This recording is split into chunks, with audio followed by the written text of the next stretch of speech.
For nearly 9 months, Iowa Governor Kim Reynolds trusted Iowans to do the right thing, but now it appears she is taking matters into her own hands. Coronavirus cases have spread all throughout the state. For the first time since the start of the pandemic, Governor Reynolds issued a limited mask mandate.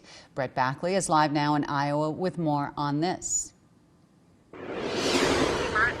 Yeah, Reynolds is she's asking Iowans to work with her and do the right thing.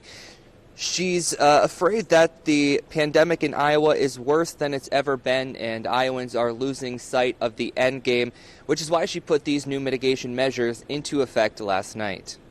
If Iowans don't buy into this, we lose. That's the message from Iowa Governor Kim Reynolds as additional restrictions take effect, meant to reduce the spread of the coronavirus. Among them, a limited mask mandate. When you're in an indoor public space and unable to social distance for 15 minutes or longer, masks are required to be worn. The exceptions to the requirement left many Iowans confused. A day later, Reynolds continuing to send a mixed message about the efficacy of masks, pointing to data on both sides of the argument. They are effective. I'm not saying they're not. I think if you talk to different people, there are different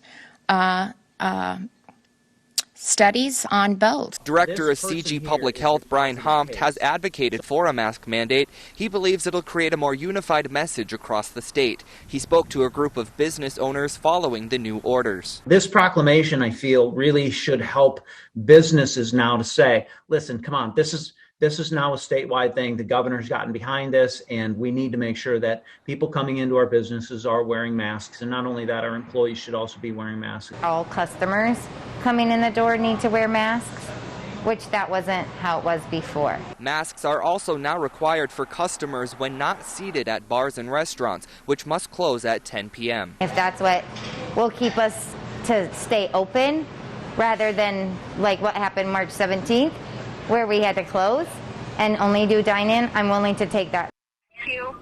So you can see business owners are still haunted by what happened this past spring and are willing to do anything it takes to not have to close again. The businesses that I spoke with today say they've had no problems with the masks, but I also know that many Iowans have not forgotten what Governor Reynolds has said all along, that masks will be hard to enforce in her state. Live in Mason City, Brett Backley, ABC 6 News.